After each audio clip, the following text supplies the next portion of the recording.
What's going on, everyone? It's your boy Sideswipe the Boss, back at it again with another Arrowverse TV show review.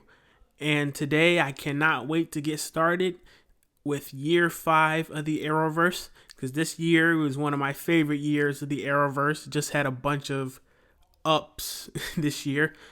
And starting off year 5 of the Arrowverse, we have Supergirl Season 2. And before I get started, I do want to remind you guys, just if you do like this video, just hit that like button for me and subscribe to the channel if you're new. And the support would be very appreciated. We're getting close to 1,000 subscribers, so just continue liking and subscribing for me. So, Supergirl Season 2 is when Supergirl, the show finally got into the CW. The CW picked it up from CBS, which was a great idea because CBS did not know what they were doing with that show. And you could tell that the CW, they definitely knew what they were doing with the show. So this season is, Supergirl, second year of being Supergirl, just being heroic and stuff. And it kind of gets turned upside down when Daxamite starts showing up, or at least a Daxamite shows up, turns her life kind of upside down a bit. And then, she's just fighting off Cadmus as well. And then all the Daxamites show up and she has to defend the Earth from them. It's still kind of a mess of a season, but, it's way better than what they did. For standout episodes, there was only a few standout episodes to me this season, and those were Episode 1 entitled The Adventures of Supergirl, Episode 2 entitled The Last Children of Krypton, Episode 9 entitled Supergirl Lives, Episode 11 entitled The Martian Chronicles, and Episode 17 entitled Distant Sun. So the main characters list is pretty much the same as last season, just with like a few additions and subtractions here and there. But we have Kara Zor-el, aka Supergirl, Alex Danvers, John Jones, James Olsen, Windshot, Lena Luthor, brother of Lex Luthor, Mon-el the Daxamite, and the main villain of the season, Queen Rhea. Even though she wasn't a main character, but she was the main villain, so that's why I'm including her in that part. And we have quite a bit of side characters this season. So we have Superman, for crying out loud. He finally shows up and he's a side character, but it is the Supergirl show. But Superman, Lillian Luthor, which is Lena's mom, also the leader of Cadmus, Maggie Sawyer, who's like the love interest to Alex, and I'm only including her as a side character because she didn't really become a main character until like the back half of season 2. Snapper Card or something like that. He was like Kara's boss, reporter boss. Megan Morse, it's like Miss Martian, she shows up. Cat Grant comes back at like the end of the season. And we have Miss Linda Carter, the original Wonder Woman herself, showing up a few times this season as Supergirl's Earth's president. So, that was cool. Also, who is an alien. I feel like this season the characters like meshed a little bit better. They worked a little bit better with each other. Not like a great leap forward, but it's still a leap forward regardless from season 1. So, first up, we have Kara Zor-el, a.k.a. Kara Danvers, a.k.a. Supergirl. And she is much better this season from what she was in Season 1. In Season 1, she was just okay, but I really think she took some notes, worked on the acting a little bit more, and she's much better in this season. She has some pretty good storylines this season. She shows a lot of emotion, like more emotion than she did in Season 1, and I really like that. And it wasn't over the top either, so I really appreciate that. And y'all can fight me about this, but Kara and Mon-el is the best TV relationship in the Arrowverse. Point blank, period. Sorry, boys. I don't sing. I don't know what it was. Were they dating? Was the actors dating at the time in season 2? I'm not really sure. But their relationship was amazing. It was real. It was genuine. And y'all know I don't care for romance like that. But when it's done good, it's done good. And Kara and Mon-el, or Caramel, It's one of the best TV relationships I've ever seen, and like I said, the best relationship in the Arrowverse. And she's halfly the reason why that is. But yeah, overall, she's just a good character this season. She has some pretty good fight scenes as well. Way better than what they were doing in season 1. And she's overall a good character. Next up, we have Alex Danvers. And she's alright this season. Just like last season, she didn't really do too much. I mean, she did have 2 major storylines this season. One of them was just a romance with Maggie. I honestly didn't care for it. Like I said, when romance is done good, it's done good, but I don't really care for this romance right here. But moving on, we got the storyline where her father shows up. I actually did kind of like that storyline. She was pretty decent in it, showing emotion because, her father was kind of evil. Then he actually turned out to help them in the end, so that was a cool storyline. But she was okay. I mean, just doing her DEO thing and stuff like that. So she's just an alright character. Next up, we have Jon Jones, and he's great this season. I mean, I think I said he was good in last season, but this season he's great. He has some pretty good storylines, especially, when Magan shows up. They have a good, connection, a little romance in the air too. But he was good this season. He showed emotion in that storyline. He showed a lot of the humility, especially when he was turning into a white Martian and stuff like that. Even though he was kind of upset about it, he still showed humility at the end of that storyline. So that was cool. And he has some pretty cool fight scenes as well. So Martian Manhunter, I think he's always going to be a staple of the show that's going to be good, regardless of what season it is. Next up, we have James Olsen. And James Olsen, he's once again just okay to me. This season, he actually has a prominent storyline to where he actually becomes a superhero. He becomes Guardian, for crying out loud. And I mean, the suit's fine. I guess it's a far cry from the comic book suit, where the comic book suit's yellow and blue and stuff like that. And this one is just all gray and black. And, he's a vigilante. Kind of like the Arrow of Supergirl of a sense, the cops chasing him and stuff like that until the end. It was fine, I guess. The suit, I didn't really care for the suit, especially when the Daxamite showed up. It looks just like the Daxamite suit, so you could kind of get a little confused. But, he was okay. He had some decent fight scenes nonetheless, and he was a decent character this season. Next up, we have Windshot.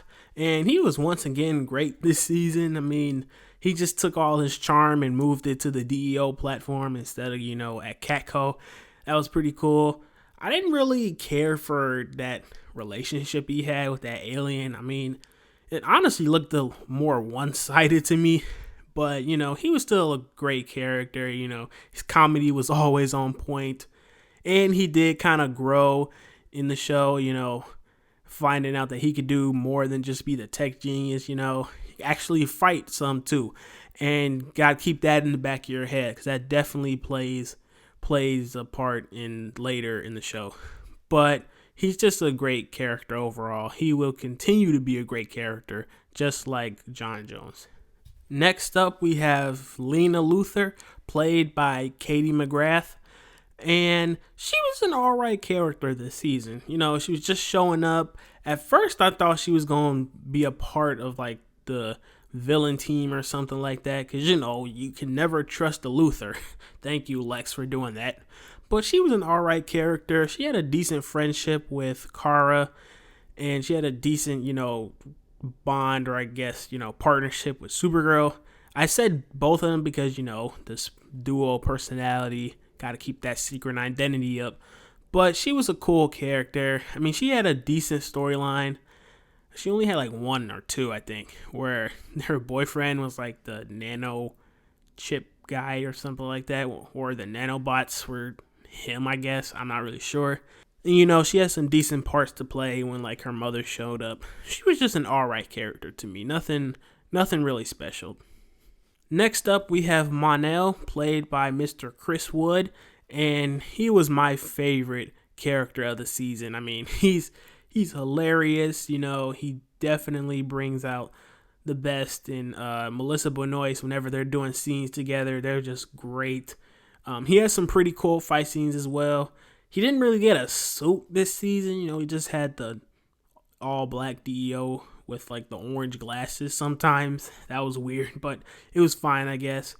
He has some pretty cool storylines. His mom was the main villain, so that's going. It was supposed to tug on the heartstrings. It didn't for me, but it's not really his fault. And like I said earlier, he was the other 50% of the best relationship in the Arrowverse, Caramel Forever. Yeah, like I said, I don't know if they were the actors were dating at this time, because they're married now. But at the time, I don't know if they were dating yet or not. But regardless, it was just the chemistry was through the roof. And, both those actors really they hit it off really well. But mon-el, he's just a great character overall. That's why he's my favorite character of this season. And finally, we have the main villain of the season, Queen Rhea, played by Terry Lynn Hatcher. And, I was surprised when I found out who was playing Rhea, because, Terry Lynn Hatcher, she's the one who played Lois Lane in the Lois and Clark, The Adventures of Superman TV show back in the day. So, we got a beloved actress coming into the show, but she didn't do good in the role. I mean, she was definitely over the top at times, and sometimes it just didn't look like she cared at all. I mean, I guess that was kind of her character to not care about Supergirl and stuff like that, but I didn't really care for it that much. Her fight scenes with Supergirl, they weren't that great. She just pulled out the kryptonite every single time she was losing. I mean, that was her little cheat code, and she still lost in the end. So that's how you're not doing something right. But yeah, she wasn't really a great villain to me, and she's contributed to why this season it wasn't really the best. It could have been better if she was better, but yeah, here we are. So to start off the side characters list, we have Superman, aka Clark Kent, played by Tyler Hoechlin, and he's a fun Superman to watch. He wasn't really in the show too much. He was only in 3 and the 8th episodes, if you include that last scene in the second to last episode. But he was a fun Superman to be around for sure. He had some pretty cool fight scenes, I think he had a pretty decent speech, at the end of the season, or was he just trying to cheer Kara up? Either way, he was still cool nonetheless. He's a fun Superman to watch. So just to get this out the way, so I don't have to talk about it later, there is no absolute way that Superman should have lost that fight at the end of season 2 against Supergirl. I mean, come on now. He should have destroyed her. But of course, it's a Supergirl show, and Supergirl's got to win everything. But logically, Superman should have wiped the floor with him. But I guess people can make an excuse for, he was affected by white kryptonite, so he was weaker. No excuses here, Supergirl. No excuses. Superman should have won that fight. I'm not lying, I swear to God. Next up, we have Maggie Sawyer, played by Floriana Lima. I'm pretty sure I pronounced that wrong, but just let me know in the comments. And I didn't really care for her character too much. I mean, really, what did she do other than be a love interest to Alex? Please let me know in the comments. What else did she do? Because I don't really remember what else she did. I mean, she did do some detective stuff at the beginning of the season, but after her and Alex started dating, I mean, what else did she do? Just let me know in the comments down below, because I really don't know. And I didn't really care for her character that much. Then we have Lillian Luthor. She was to me. I mean, she was the leader of Cadmus, so I guess that was fine that Cadmus was there. But she really wasn't a threatening side villain, or I guess secondary main villain or something like that. I mean, she was really just in the shadows. Didn't she go to jail in season 2? But I think she escaped. But still, she was just to me. Not really the best in the Luthor family. Not by a long shot. We got Snapper Card. He was like Kara's boss in the reporting room. He was alright. I mean, that's really all he did, was just be like a cranky boss who occasionally gave Kara ups. So I guess he was fine doing what his character was supposed to do. Then we got Magan Morris, Miss Martian herself. She was cool, She has some pretty cool storylines with John Jones, and I did like their chemistry was cool too. And she has some pretty decent fight scenes as well, so she was a cool character. Jeremiah Danvers, he shows up like for a couple episodes. He was alright. I mean, he was just like a spy. He was like kind of bad at first. Then I guess he kind of helped in like his last episode. He was fine, I guess. Cat Grant showed back up, with her irritated self. I'm not even going to go into details. You're kidding me! God! And then we have Miss Linda Carter, the original Wonder Woman herself, playing the president of the United States of Supergirl's America. And she was fine, I guess. She only showed up like twice or 3 times. But she was cool when she showed up. It was definitely a nice treat. Now to go over the rest of the aspects of the show. First up, we have like the suits. And the suits were fine. I mean, you got the Supergirl suit, which is still cool. It will get a little outdated as the show goes by, but it's still cool right now, like season 2. Mon-el, he didn't really have a suit, like I said earlier. He just had like the black clothes with the orange glasses. I don't know what those orange glasses were. We got the Guardian suit. Like I said, I didn't really care for it that much. If they would have added like some more colors in it, just instead of like gray and black, I think I would have liked it a bit more. But it's just fine to me. Then you got the Martian Manhunter suit. It's pretty much the same as last season. It's still cool. We got the Miss Martian suit, which is pretty much a smaller version of the Martian Manhunter suit. So it was fine, I guess. And Rhea, she didn't really have a suit, I guess. She just had like her royalty outfit and stuff like that. And I guess it changed from here and there to like light gray, then it went to dark gray. Or was it blue? I'm not really sure, but it really wasn't that attractive. The fight scenes, they were better than last season. I could say that. They still weren't the best. Like, Supergirl's not really known for their fight scenes. But their fight scenes, they were considerably better than season 1. I can give them credit on that. Guardian, he had his fight scenes, they were more practical. Kind of a little bit like Arrow does it, but not as good. Not even by a long shot. But, the fight scenes in this season, I can say they were definitely better than season 1. The villains of the week, I mean, they were fine, I guess. They weren't too compelling or anything like that. I mean, I don't really remember all of them. I mean, Livewire showed back up, so I guess that was fine. But other than that, they weren't really very compelling. Not too far off from the main villain either. The overall storyline of the season, it wasn't too bad, to be honest. I mean, it has some high points here and there for sure. But it wasn't great either. Like, there were definitely low points. It was like a rocky season. Not too bad, but not too great either. And the storyline definitely showed that. And finally, there weren't really any crossovers per se on Supergirl. I mean, Supergirl, the character, did partake in like this year's crossover, but there wasn't an episode of Supergirl dedicated to the crossover.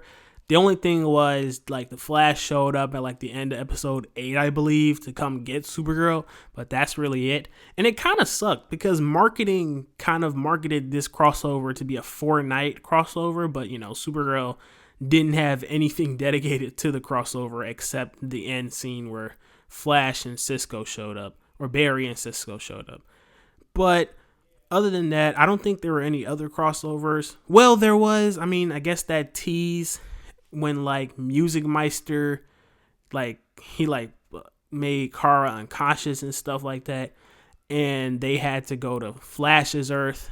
But once again, it took place on the Flash episode. There wasn't a Supergirl episode dedicated to that crossover, so there weren't really any crossovers this season. It was just teases to the crossovers. In conclusion, Supergirl season 2 is definitely better than season 1 by a long shot, but it still isn't really the best season of Supergirl or the best season of Arrowverse TV. I mean, there is some pretty compelling storylines. It does include the best romance in the Arrowverse for sure, so that definitely gives it points. But like I said, it's not really the best season. You know, the villain's not that great. Some of the storylines aren't that great either. But overall, it's still a decent season of TV. So overall, I'll give it like a 6.7 out of 10. A 6.7 out of 10. Definitely better than season 1, but still not really great or anything. Just below decent for me. So a 6.7 out of 10 for Supergirl season 2. So that's all the time we have for today, folks. Thank you guys for tuning in. Let me know in the comment section down below what you guys thought of the season. And tune in next time, for we will be doing the next show in year 5 of the Arrowverse, and I believe that's The Flash season 3. So stay tuned for that. And if you did enjoy this video, just hit that like button and subscribe to the channel if you're new. And I will catch you guys next time. Peace out.